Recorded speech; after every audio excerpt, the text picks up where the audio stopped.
I want to call this October 27th Rules Committee meeting to order. Melvina, would you please give the prayer?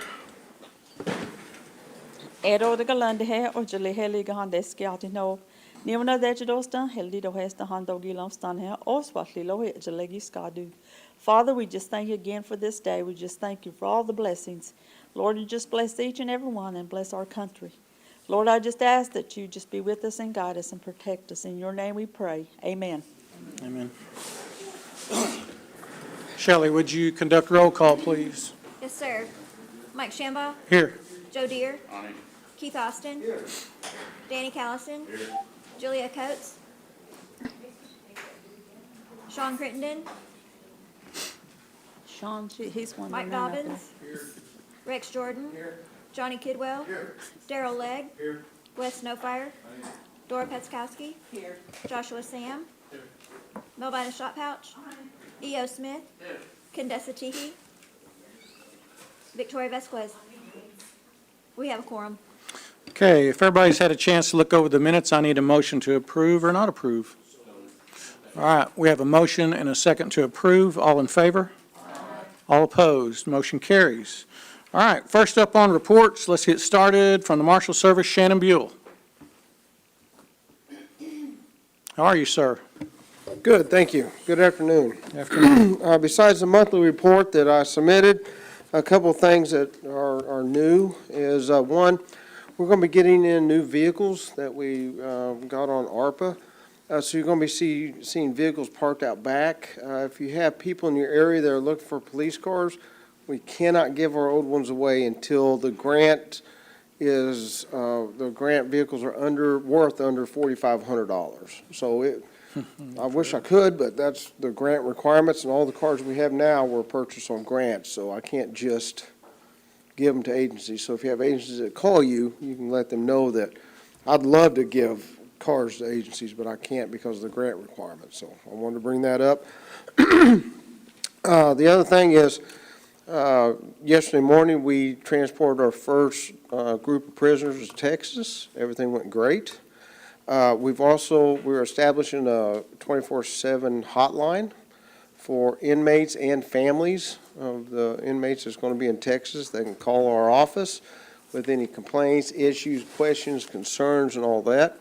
We're going to start it at the Texas one, but then we're going to move it out to all the jails that we cover. So if you have a family member or something that's worried about their inmate in, let's say, Craig County or Mays County or Delaware, they'll be able to just call this 800 number and get one of my people that can open a case and look at that and investigate it or see what's going on with that family. And it'll be for any like complaints of abuse or just questions and concerns. You know, how's my person doing, or do they need anything? Are they still taking their meds? You know, stuff like that. So that's one thing I want to bring to the council. The one thing my team thought about was, you know, how can these inmates and their families at least have contact with us so we can keep that contact open, because at some juncture, all these people are coming back to our communities. So we need to make sure that even if they're in custody and within the Cherokee Nation or outside, that we need to make sure that they still understand that they're Cherokee and that we want them back to our tribe. So with that, if there's any questions, I'll be more than happy to answer them. We have any questions for Marshal Buell? Councilman Petskowski. Yes, Marshal, I believe last month you brought up that there was some new evidence in the Girl Scout murder case, and I wondered what you could speak to that. I can't speak to an ongoing investigation. I will tell you we did open an investigation, so we have an active case open in the Girl Scout murders, but other than that, I can't speak of that in open forum. Thank you. Anybody else? EO.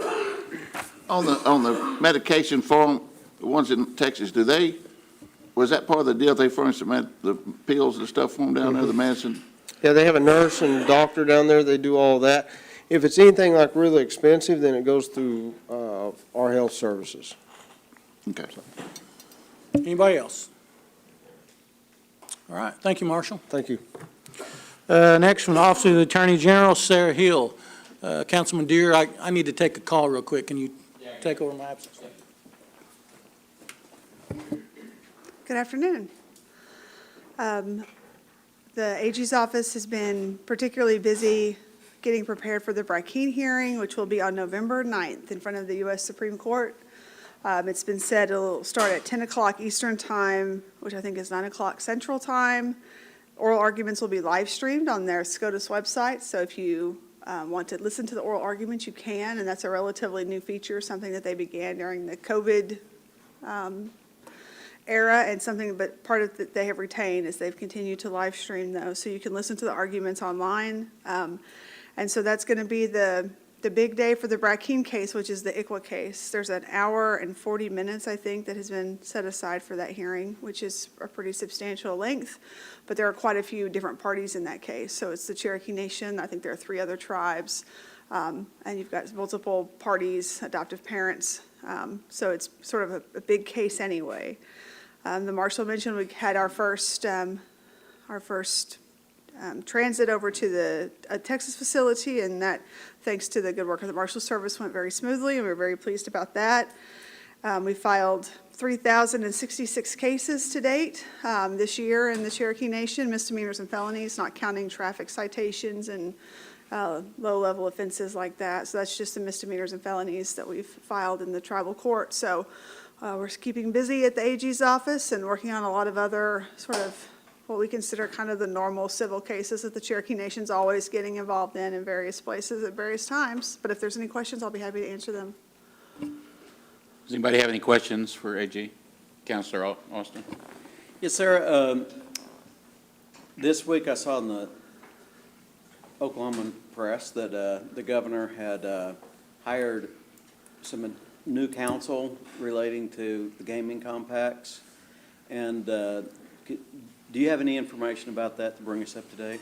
I do. So this has to do, that particular case is a case that the Cherokee Nation, the Citizen Potawatomi, the Choctaw Nation, and the Chickasaw Nation filed together against Oklahoma over several compacts against the governor. Several compacts that the governor signed with other tribes that he did not have authority to sign. And that's not asking the court to take our word for it, but to take the word of the Oklahoma Supreme Court for it, because the Oklahoma Supreme Court found that those compacts in 2 separate Oklahoma Supreme Court cases, that the governor did not have authority to enter into those gaming compacts that he entered with those 4 tribes.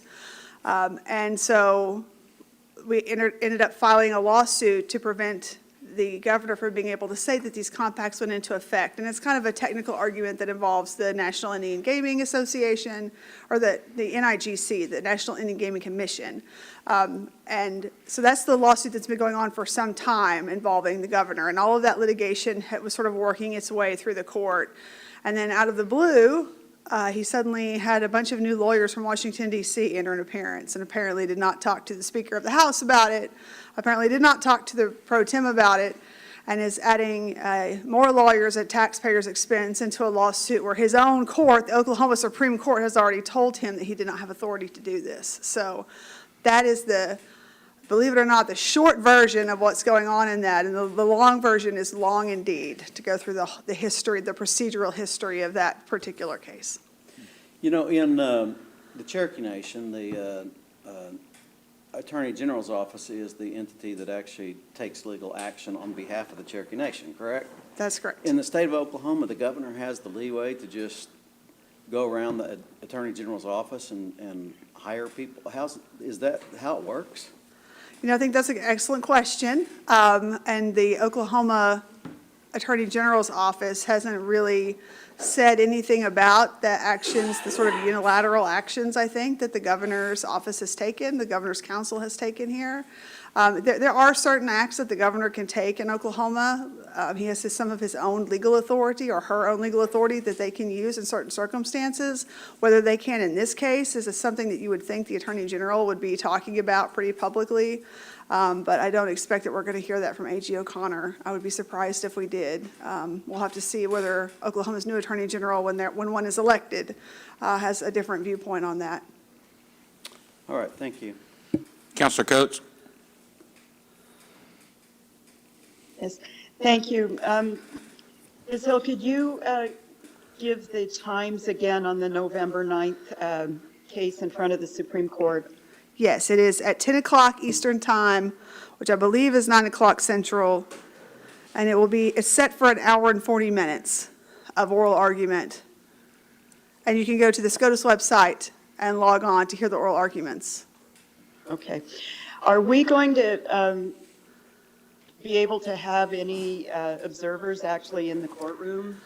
Or- Yes, the court is open now, and I understand that, the chief, I believe the chief is going, or some people from the chief's office are going. Chrissy Nemo is going to be there on behalf of the Cherokee Nation AG's office. She's been the primary person working on this case on behalf of our office. We've sort of had to divide and conquer some of the work that we've been doing, and she's been the person really working on this the most closely and carefully. So you'll definitely, on coverage, I expect you'll probably see her face in Washington, D.C. on this case.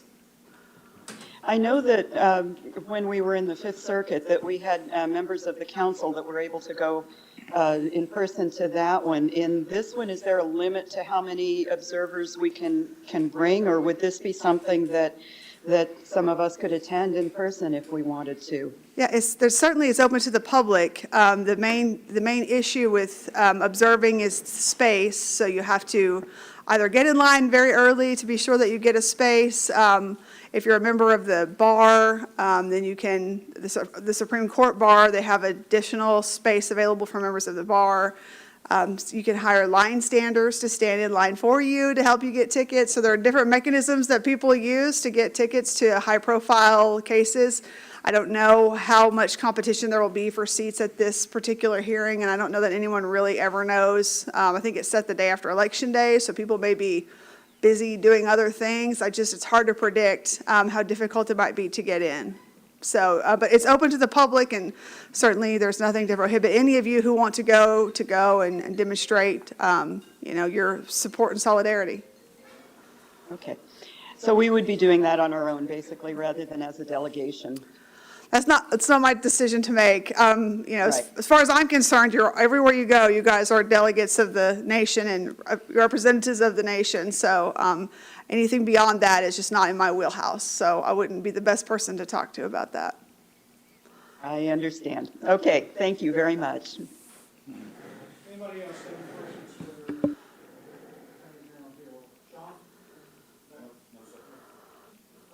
John? I'm sorry. If anybody doesn't have, I have a short, well, it's not really a short question, but I understand that our gaming compact is being challenged again by our wonderful governor. So it's Did I miss that? I'm sorry, I had to step out. No, it's Okay. fine, Mr. Speaker. So I will give you also the very short version. Our compact is not being challenged. It's really litigation that the Cherokee Nation and some other friendly, tribes that have the same position took, suing the United States and the governor over some illegal compacts he entered into with other tribes. And that's where he's hired this additional counsel to represent the state, even though the Oklahoma Supreme Court has already determined that he lacked authority to enter into those compacts. So he's continuing to drag more expensive Washington, D.C. lawyers in to defend compacts that his own court, the Oklahoma Supreme Court, has determined are invalid. And so that's the short version of what's going on in that case. Okay, thank you, ma'am. You're welcome. Anybody else? All right, thank you, ma'am. You have a good day. Thank you. All right, up next, the FOIA and GRA is Gwen Terrapin. Gwen here? I received a phone call from Gwen. She got held up unexpectedly and is not going to be here. But if you have any questions, I'd be happy to relay them to her. Does anybody have any questions to be relayed to Gwen? Okay, doesn't look like it. Thank you, Sarah. All right, up next from Election Commission, Marcus Fears. Hey, Marcus. Good afternoon. You have my report there. If you have any questions, I can answer those. A few things that's not on there. Just a reminder, candidate packets are going to be available December 1st. Absentee ballot requests are going to be able to be accepted the 1st of January, and then the filing period is going to be February 6th, 7th, 8th, and 9th. Also, our timeline which is the one-page timeline, is available. The timeline calendar is also available on our website that you can look at, download, print. And as always, we'll have all of this information on the Phoenix as well, in our press releases. So if anybody has any questions, I'd be happy to try to answer them for you. Does anybody have any questions for Marcus? Go ahead, Darrell. Real quick, Marcus, have you been able to work out a deal with Bellefonte as a polling place? Yeah, we're working on that. Good deal. Good deal. Thank Absolutely. you, sir. I We're- appreciate it. Yeah. Anybody else? All right, doesn't look like it. Thank you, Marcus. Thank you, guys. All right, from the Tax Commission, Sharon Swepson. Afternoon. Hey, Sharon. I believe you have my report. I'll try to answer any questions you might have. Does anybody have any questions for Sharon? All right, Sharon, you got off easy. All Have a good right. evening. Thank you. Thank you. Next, from Self-Governance, Shauna Miles.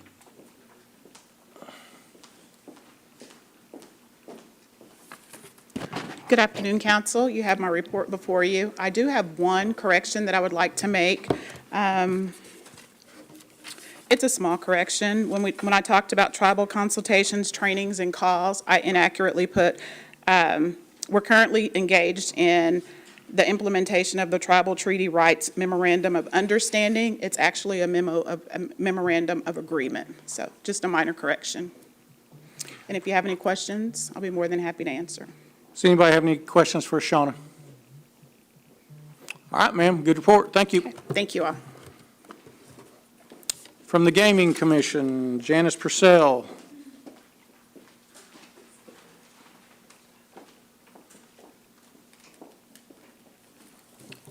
Good afternoon. I've submitted my report. Does anyone have any questions?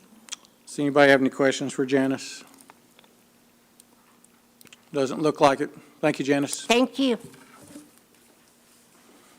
All right, Human Resources, Samantha Hendricks. So you have my report. If you have any questions, I'll be able to answer. I'll be happy to do so. Does anybody have any questions for Samantha? All right. Okay. Thank you, ma'am. Thank you so much. All right, let's move on to old business. Number one, Rex, would you take that? Yes, this is a legislative act creating Title 21, Section 1835-2 of the Cherokee Nation Code annotated relating to offense against property. Put that in the form of a motion. We have a motion and a second. Any discussion?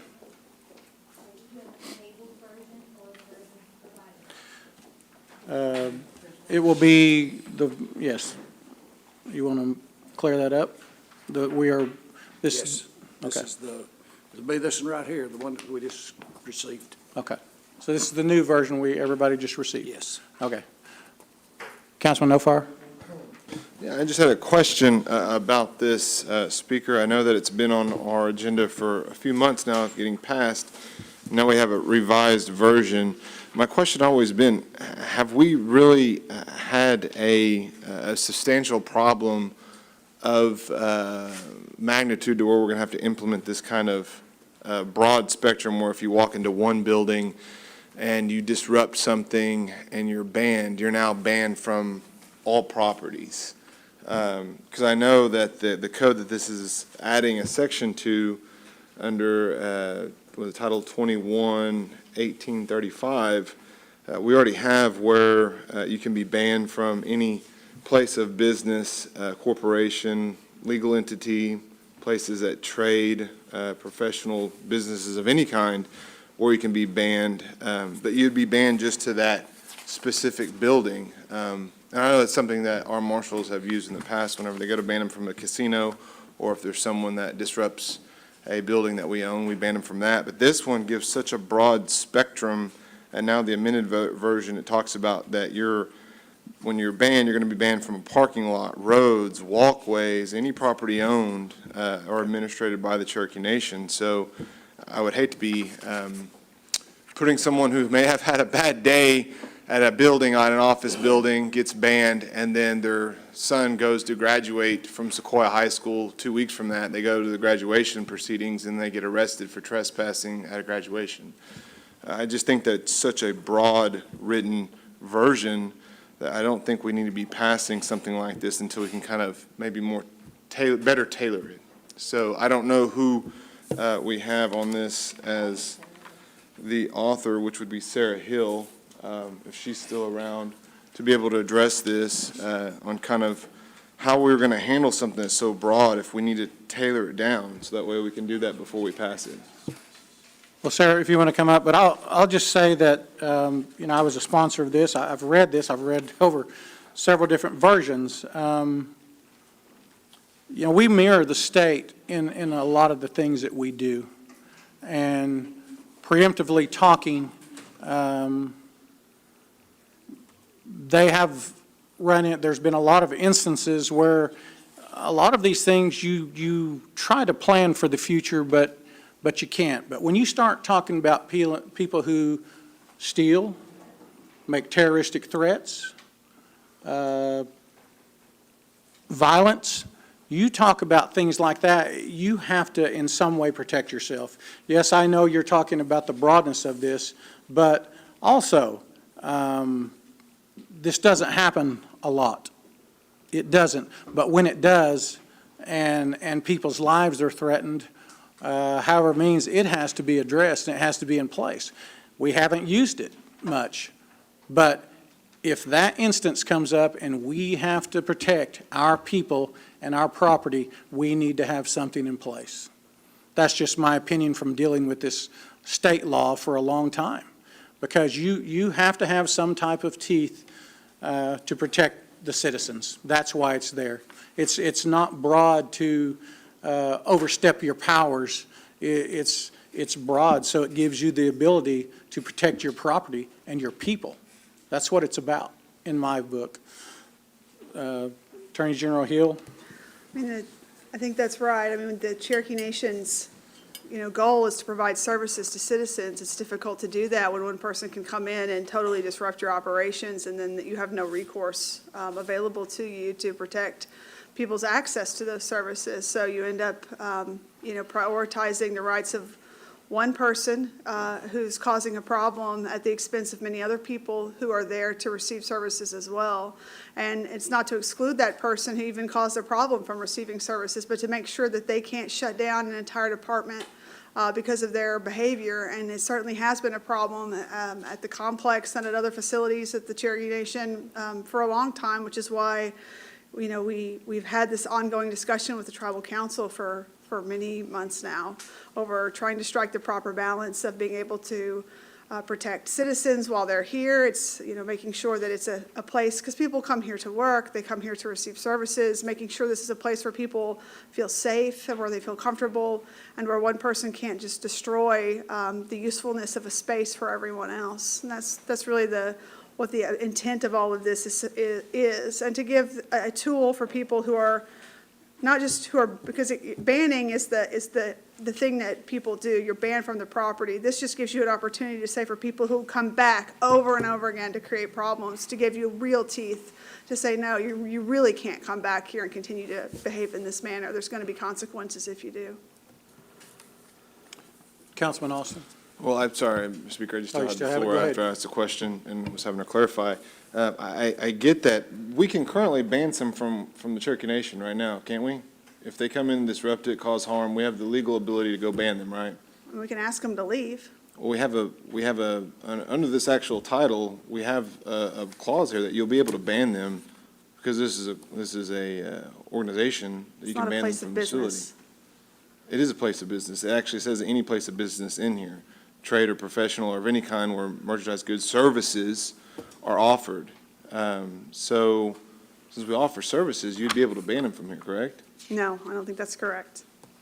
Well, I have a different understanding of that. If we're looking at banning them from this specific entity here, I think we can write that, but without having to spread it, without encompassing where, if you're banned from this building, you're going to have to be banned from everything else.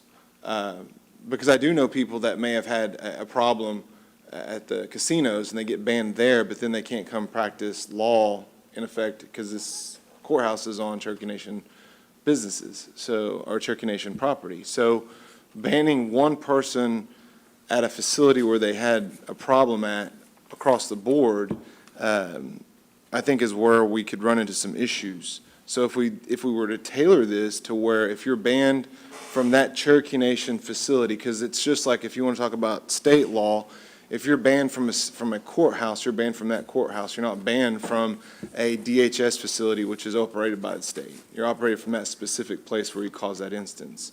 So if we wanted to mirror more off the state, we would want to do that. And also, what the state just recently did was more about protecting individual property, not about governmental property.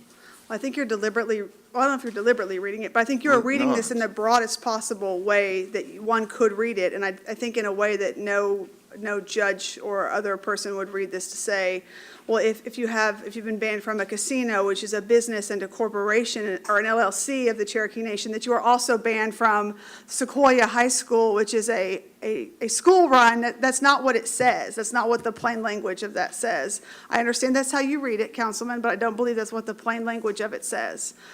So there may be a difference in how you and I read and interpret that. Okay. Well, I'll just leave it with one thing, and I'll just read the actual section so that people who may be concerned with this that are citizens watching. It says, "No person shall willingly enter or remain upon the premises, including buildings, grounds, parking lot, roads, walkways of any property owned, administered, or operated by the Cherokee Nation, or any of its subsidies or components, units hereafter being forbidden, banned, or excluded."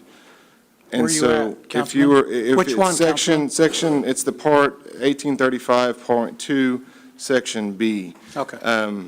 So that just gives the broad spectrum. I would hope that, it sounds like there could be people who already had their mind made up on passing this today, that the marshals on the other side, when issuing these bans, would make sure that they're issuing very specific on the building and place of where it happens at. That's all in the discretion of a police officer. I like to have laws that are more tailored to specific places so they can't be used as broad spectrum unless they're written that way. Instead of having the opportunity to start here and to retract it back, I like it where it's small, and then we can expand it further. That's just how I interpret the law of best being passed. So, appreciate it, Speaker. Okay. Councilman Austin. Can you help me understand if there is a process to appeal this for people? So this is a criminal statute. So Okay. if the Cherokee Nation goes in and charges you with a criminal violation of the law, then you always have a due process. You'll have Okay. an opportunity to go to the court. You'll be able to raise any defenses that you have. You'll have an opportunity to tell your Cherokee jury whatever the facts were of your case, to say, this is not an appropriate penalty. Whatever your defenses are, you can raise all of that to the jury. You can raise it again on appeal all the way up to the Cherokee Nation Supreme Court. And for the ability to serve Cherokee citizens health care, say, for example, who got banned from the facility, how do we provide for that? I mean, the language of this has always been, the intent of this has always been to do the best we can to provide services, whether it is, I need a college scholarship application, then, maybe we meet them someplace else and say, okay, here is the scholarship application. This is what you need to keep them from coming into the building and causing a problem. For healthcare services, that may be more difficult. If they come to the ER and they need assistance, our ER staff are going to take them in and treat them. I mean, they have to. So it's going to be doing the best we can to meet their needs while prioritizing the safety of the other people who also have to use that same facility. Well, I am a sponsor of this bill because I believe that we have to give our law enforcement and our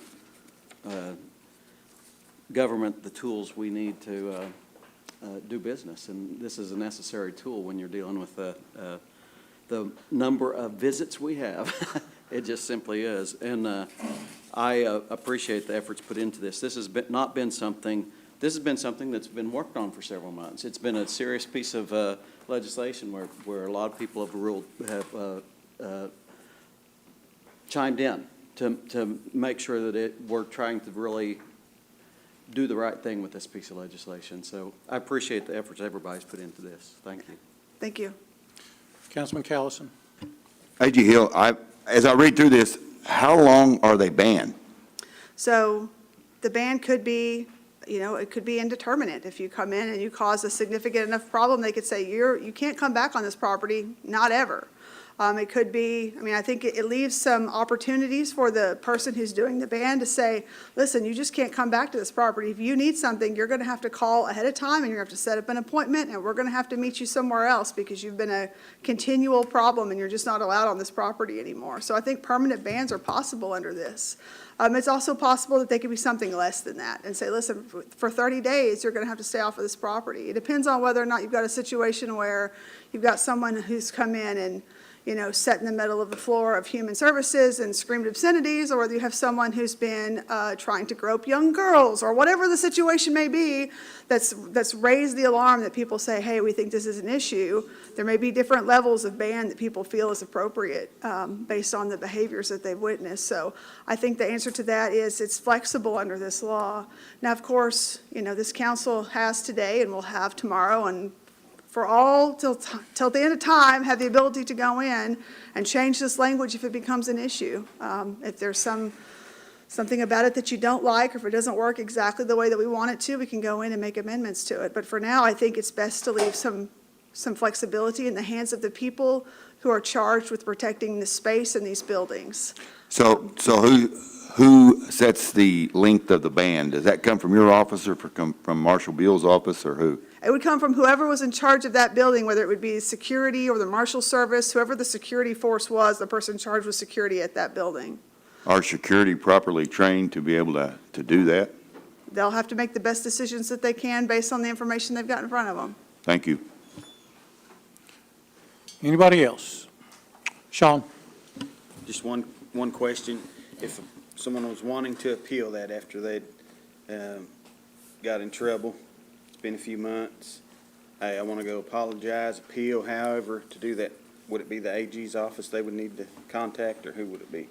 I think that they could, there's no specific appeal process laid out in here for how that would work. That was something that we went back and forth with quite a bit with the council, like what level of detail do you want in that?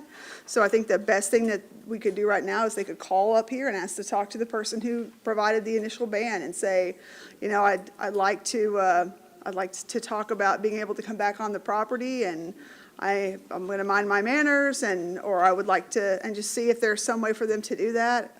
But I can tell you that there's a lot of people, who would make those phone calls and come right back in here and act the exact same way that they acted the last time. So that's why I tend to think it's probably best left in the hands of the people that have to deal with them, who get those phone calls and say, hey, we've got this person who's causing a problem here, because they're the ones who have to respond. Department head would be a good place to start, a nice little letter.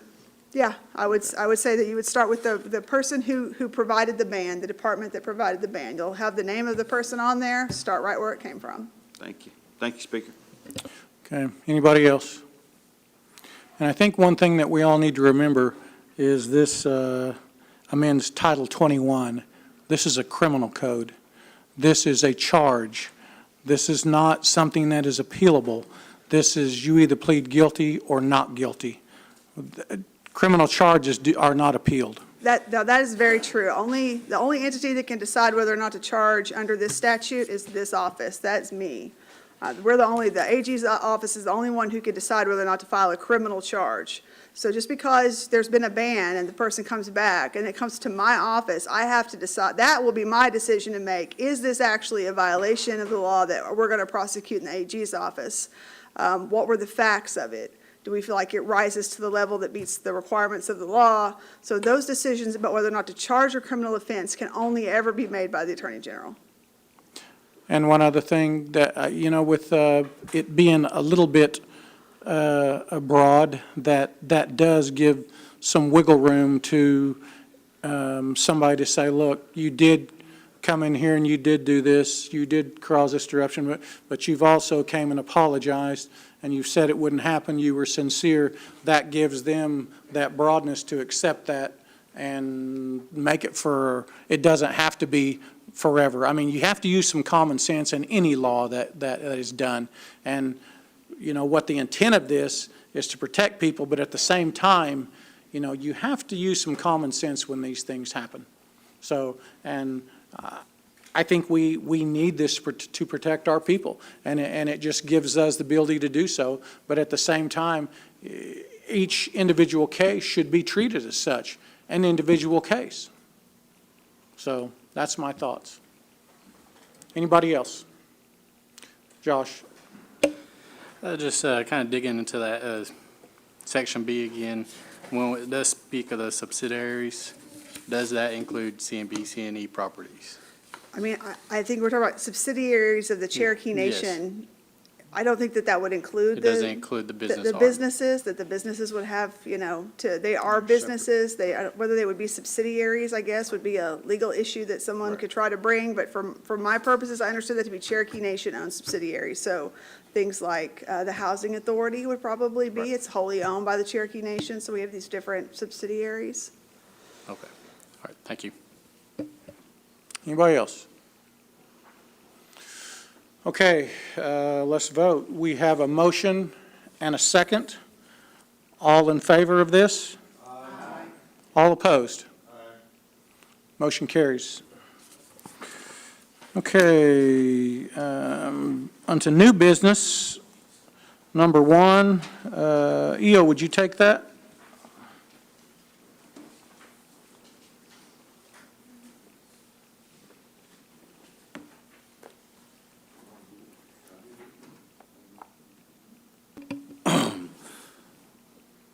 This is a resolution authorizing Cherokee Nation to become a member of the National Congress of American Indians and to appoint the tribal delegate and alternates, and I'll put this in form of motion. We have a motion and a second. Any discussion? No discussion. All in favor? Aye. All opposed? Motion carries. Number two, Councilman Austin, would Mr. you? Speaker? Oh, yes, ma'am? Yes, I need to strike this from the agenda, this item 2. We have a motion and a second to strike item 2. All in favor? Aye. All opposed? Motion is stricken. Number 3, Dora, would you take that? A resolution confirming the reappointment of John Sparks as member of the Cherokee Nation Gaming Commission, and I put that in the form of a motion. All right, we have a motion and a second. All right, Mr. Sparks is here, so how are you today, sir? Well, thank you. Good. You want to say some words to the council? Oh, I'm just flattered and honored to be asked to serve again.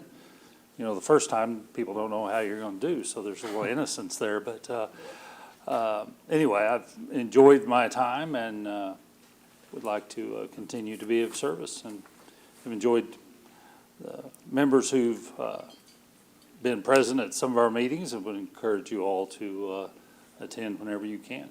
We appreciate that and any questions or input you might have as well. Does anybody have any questions for Mr. Sparks? Councilman Kidwell?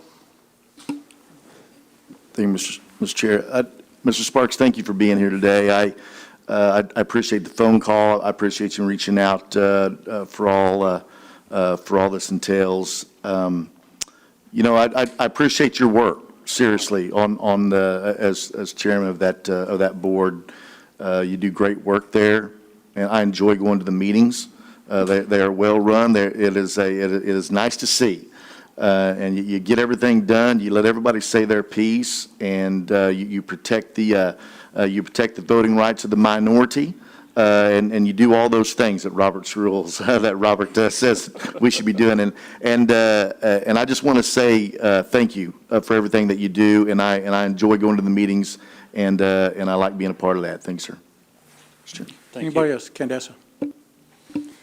It's a pleasure to see you here today, Mr. Sparks. I, along with Mr. Kidwell and some others, have had the pleasure of attending the Cherokee Nation Gaming Commission meetings, which are run very skillfully.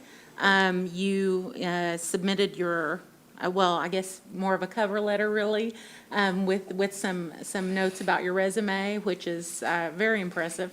And so I'm very happy to support your reappointment today from the Principal's Chief's Office as part of council, yeah.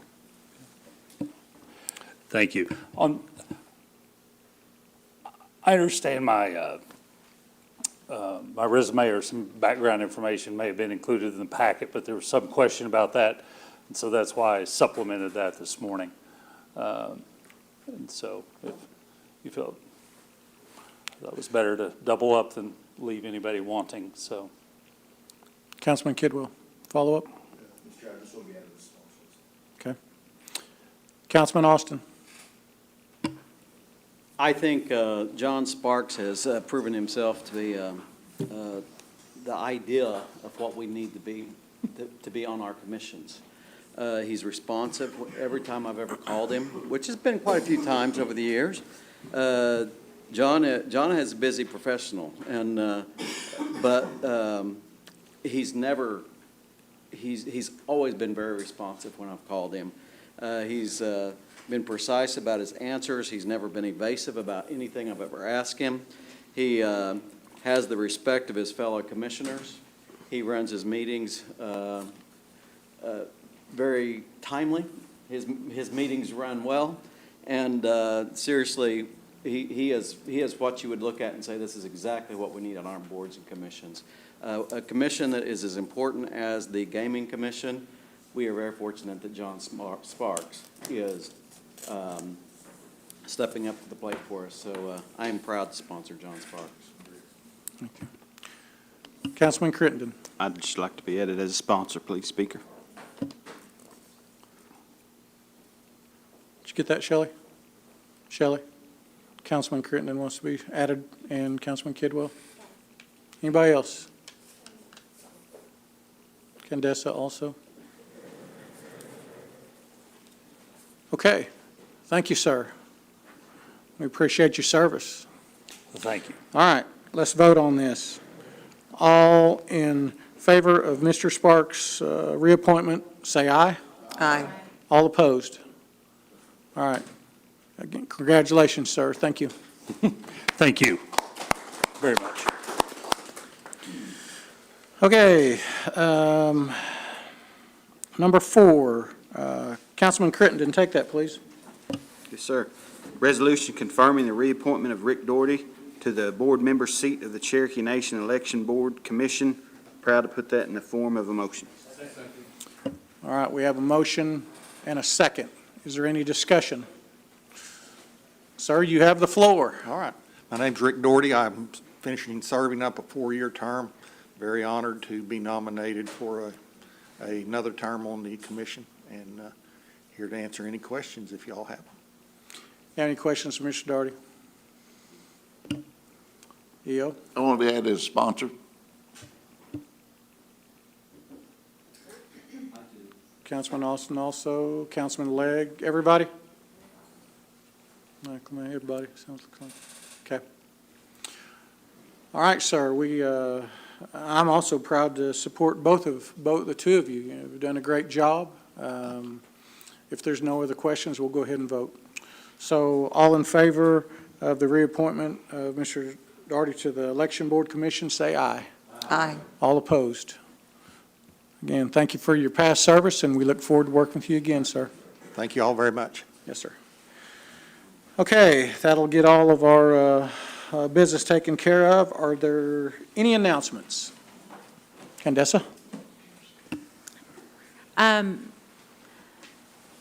Mr. Saul Neely, an at-large citizen of the Cherokee Nation, passed away unexpectedly during a hiking trip. Mr. Neely was someone who worked with individuals who were incarcerated, and he was a really phenomenal scholar, and he will be very deeply missed by many. But I wanted to offer condolences to his family and his friends and his loved ones yeah. Okay, thank you, Councilman. Anybody else? Okay, our next meeting is tentatively scheduled for Monday, November 14th at 4 p.m. I need one more motion. Motion to adjourn and a second. All in favor? Aye. Opposed? We're adjourned.